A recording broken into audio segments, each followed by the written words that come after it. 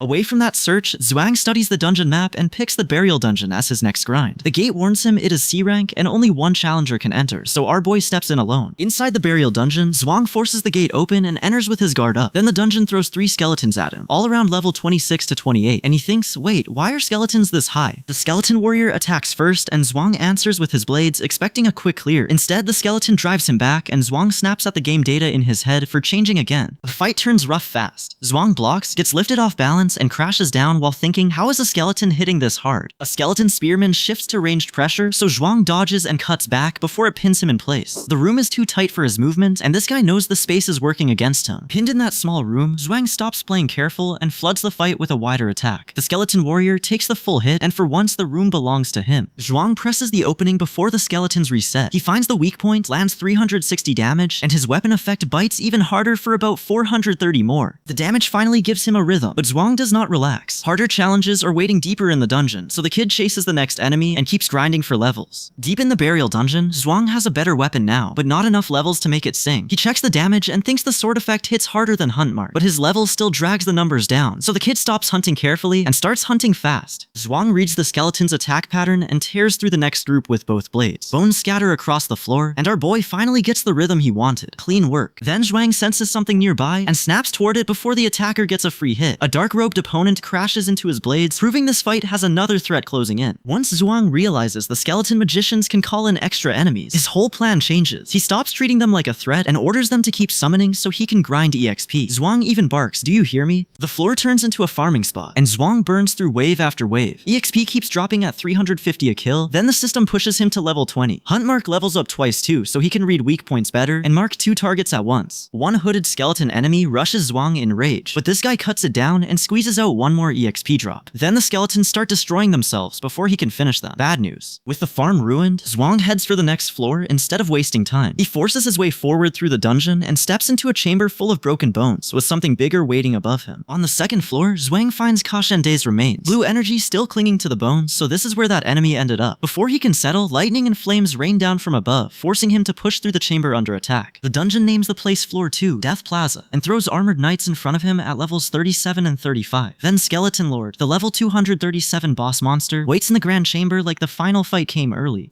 Zhuang stares it down and asks himself, why is the final boss on floor 2? Zhuang's anger spikes because the dungeon no longer matches the one he designed. The system has changed the monsters and even the map itself, so his hidden knowledge starts cracking under his feet. On floor 2, Zhuang stops testing the Skeleton Lord and drives straight through the armored knights. Our boy throws both weapons into it, but the Skeleton Lord forces him back before the attack can bite. Zhuang staggers up, sees the armor untouched, and snaps into Hunt Mark, because weak points are how he wins ugly fights. The system answers with nothing, and Zhuang thinks no weak point? Bad answer. Zhuang Zhuang recognizes the elf tribe's netherweave armor, and the problem gets worse fast. That armor sits ranks above the skeletons he just farmed, so every dodge buys him seconds instead of control. The armored knight catches him clean and crushes through his guard. Zhuang feels the gap at once, because these puppets hit far harder than the floor 1 skeletons ever could. The next blow drives Zhuang down, and the death plaza closes around him with more skeletons. He remembers the drunkard's son who died here, and the thought lands cold. He might be next. Pinned under the skeleton lord's pressure, Zhuang keeps fighting because player dungeons do not forgive hesitation. But his body starts failing, and he thinks, am I dying here? Zhuang finally collapses, his heart going silent as his strength drains out. Meng and Sister Ma, the threatening landlord, flash through his mind, and his apology slips out before the dungeon can finish him. Because Zhuang's real heart stops, the demon heart wakes inside him. It beats for him, strips away the fear, and floods his body with enough strength to stand again. Now the armored knights try to box him in, but Zhuang cuts through their formation before they can pin him again. He rises through the attack and throws one cold line back at them. Way too slow. With the demon heart pushing every move, Zhuang tears through the skeletal knights instead of running from them. The death plaza finally gives ground, and the skeleton lord's puppets start falling in rows. The demon heart keeps beating for Zhuang, and the dungeon sphere finally loses its grip. Our boy feels his body turn light, and his strength jump hard enough to meet the berserker knight head on. Zhuang stops backing up and drives the knight down with the new power in his limbs. One puppet falls, but the reward never comes, so he stares at the broken helmet and thinks, wait, no EXP? Zhuang pieces it together fast. The armored knights have no weak point. Baldur's curse sword does nothing, and they are not death spirits at all, just puppets. Since stepping into this chamber already puts him in the boss fight, Zhuang changes weapons and grips the vibrator metal longsword. This guy stops hunting rewards and starts cutting down the boss's hands. The knights swarm him again, but the demon heart strips the panic out of his body. Zhuang gets caught once, answers with a brutal strike, and plants himself among the fallen puppets, no longer afraid of them. More puppets rush in, so Zhuang keeps breaking the formation before it can trap him. The kid gets hit, steadies himself, and fires back hard enough to force the knights off him. Zhuang dodges through the last attacks and blocks what he cannot avoid. When the final puppet drops, he finally breathes out that it is over. Too early. The real boss steps into the fight, and its aura hits Zhuang with overwhelming pressure. Zhuang still pulls out his charged weapon because the puppet fight was only the warm-up and the true enemy is now in front of him. Zhuang throws his full power forward, but the boss barely needs to correct the attack. One slanted strike misses him on purpose, and Zhuang realizes, is this still a C-rank dungeon? His instincts scream before his mind catches up. The boss studies Yuang's changed body and asks, are you still human? Then the goddess's curse lands, and Yuang freezes under a power he cannot read. Quick catch-up, Zhuang is trapped under the boss's goddess curse, still trying to survive this dungeon for Meng's future. Then the system drops the answer in his face. The guild leader's brother dies, and Zhuang gains a huge burst of player EXP. So the curse only feeds him when the target still counts as human. Zhuang stares back confused, because the goddess senses something familiar inside his body. She demands that he open his inventory, turning the danger into a search for whatever he is carrying. Li Zhangyun's curse stops pressing him like a weapon and starts searching him instead. She senses something familiar inside Zhuang and orders him to open his inventory, so this guy starts pulling out items one by one. Zhuang offers item after item, but Li Zhangyun rejects the obvious junk and points straight at his body. Then Zhuang brings out the pendant, and the dungeon boss reacts like it has been waiting a century to breathe again.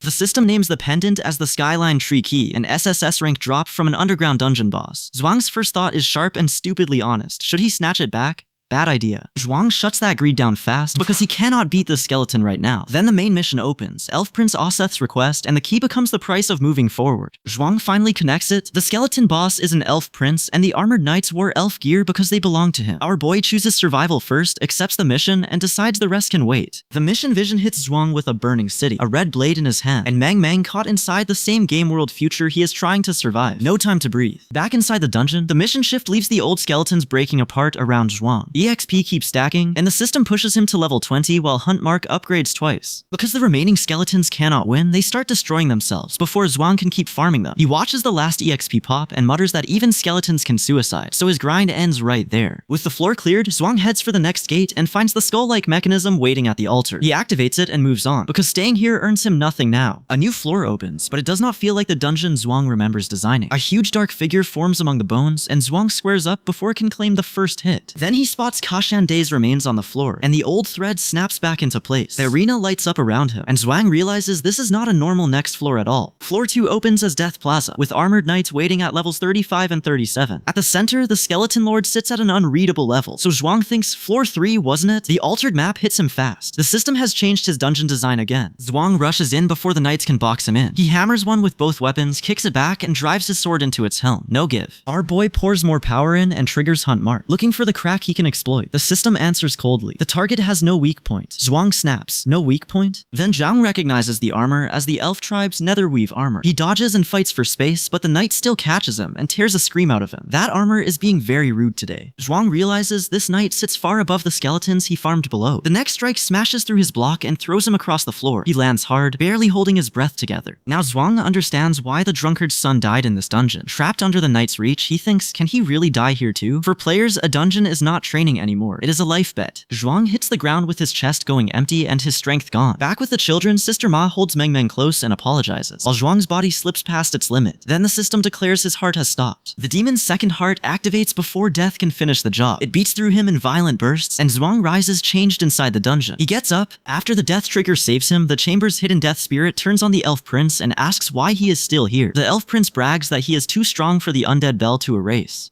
Zhuang hears the real problem. If the boss stays alive, the drops stay locked, and that prince is carrying a fortune in gear. The elf prince admits he cannot leave the dungeon, so Zhuang grabs the one option still open. Our boy can open a transport gate, and the prince finally has a way to send something outside. Before Zhuang steps through, the elf prince hands him a sealed letter and asks him to pass it to his father if they ever meet. Zhuang wonders, wait, his father is still out there? The skeletal guide watches Zhuang vanish, then starts dreaming about the outside world. He wants to see the girls beyond the dungeon, and only after Zhuang leaves does he remember the gate sends people somewhere random. Helpful detail. Late delivery. A purple-haired woman, a white-haired youth, and a pink-haired figure appear in a strange digital space. Zhuang's landing point is still unclear, so the random gate has left his destination uncertain, while Zhuang is thrown somewhere unknown. Outside the dungeon, the war gets worse. With Li Zhongyun missing, the Dark Elves break through the first defense line and hit the human side harder than ever. On that front line, a soldier under the captain's command screams for help as the attack closes in. The captain rushes in before the soldier gets buried in the fight. Li Zhongyun reaches the soldier and checks if he can still move. The soldier grabs her hand, alive but shaken. The soldier tells the captain the fight is useless because the Dark Elves are hiding and controlling monsters from the shadows. He is not scared of one enemy in front of him, he is scared of a war they cannot even reach. Then the soldier says the part nobody wants to say out loud. Their leader has been missing for over a month, and if Li Zhongyun does not return, the whole line dies here. A huge red threat drops into the battlefield, and the team is forced back into combat. They pour everything into the descending enemies, trying to keep the line from breaking again. The battlefield erupts over the city, and the red entity swells into something the soldiers cannot ignore. The captain's team keeps firing as more enemies fall from above. The winged enemy finally pulls away, and the soldiers push forward with their weapons raised. One young fighter calls to the captain that the enemy is retreating, and for one breath, they believe they survived. Then the wounded red entity turns on them again. It tears open a counterattack over the city, and the blast throws the whole victory into smoke. In the aftermath, the soldier sees something still moving and asks what it is. The captain spots the danger first and shouts for the soldier to get away from it. Too late. The red force gathers, slams down, and the ground breaks under repeated hits as the soldier takes the impact head on. The soldier sits broken in the dust, still trying to understand how their retreat turned into this. Through tears, he asks why it became like this, then curses the elves who drove the whole front line into ruin. Inside the dungeon, Zhuang checks the system display as the creature starts moving above him. It attacks first, dropping a leg strike from overhead, so the next threat is already on top of him. Zhuang answers with a fast counter, but the undead keeps pressing through the damage. Our boy gets knocked back and clocks the real problem in one thought. The level gap is too big. Zhuang activates the Wolf Hunter title for the extra attack power and hunts for a weak point. Then he catches himself thinking, wait, a dead body has no weak point? The answer is the line running through the undead. So Zhuang stops aiming for flesh and starts aiming for the source holding it together. If he wants it dead, he has to cut every line. The undead roars and charges harder, but Zhuang has the rule now. He carves through the lines one after another, and the creature finally starts coming apart. The undead collapses for good, and Zhuang stands over it with a clean win. He takes the experience, files away the weak point trick, and thinks the next kill should be easier. Then Zhuang remembers the part this dungeon does not forgive. Deceased country has a time limit, and living humans who stay too long become dead people too. Bad timing. More spectral enemies descend before Zhuang can catch his breath, so the kid shifts straight back into survival mode. He pushes through the corridor and asks himself the ugly question, can he really handle them one by one? Zhuang admits that one at a time is barely manageable, but a group attack will bury him here, so he shouts for Skeleton Lord to send him back, because staying any longer turns this shortcut into a coffin. Skeleton Lord watches Zhuang struggle and decides this body is worth taking. Zhuang drops another enemy, plants his dark sword into the floor, and then his hand moves on its own. Not good. Zhuang feels his own hand betray him, and his first thought is brutal. It is being controlled from outside. If the zombie virus reaches the rest of his body, he loses every limb to it, and stays trapped in deceased country when the time limit ends. Not good. The corruption eats through his hand, and the roots Zhuang and the deceased country effect vanish with it. Zhuang snaps at Skeleton Lord in his head, asking if that stupid boss sent him here on purpose. Did Skeleton Lord set this up? The virus keeps dragging him deeper, so our boy fights his own body before it can finish the takeover. He lunges against the control and panics out one clear plea. Zhuang does not want to to become another corpse here. Then the demon form takes over completely. Zhuang forces that power outward before the dungeon can bury him, and the whole dead country trap answers with a violent backlash. Too late. Zhuang steadies himself inside the demon form and stares at the new pressure falling over him. He thinks, wait, what is that? Then Li Zhongyun appears in front of him, the peak player power everyone on the front line is waiting for. For 1 second, Zhuang thinks he is saved, but the relief dies fast because Li Zhongyun raises her weapon at him. He realizes his demon form marks him as an enemy to her, and fighting her alone is death with extra steps. Li Zhongyun stops before finishing the strike. She reads the demon in front of her and still hesitates, because something about Zhuang feels familiar to her. Her sword lowers. Outside deceased country, the disaster keeps moving because yesterday's explosion wrecked the association players. At the first frontline Burning Land, reports stack up with dead players, broken units,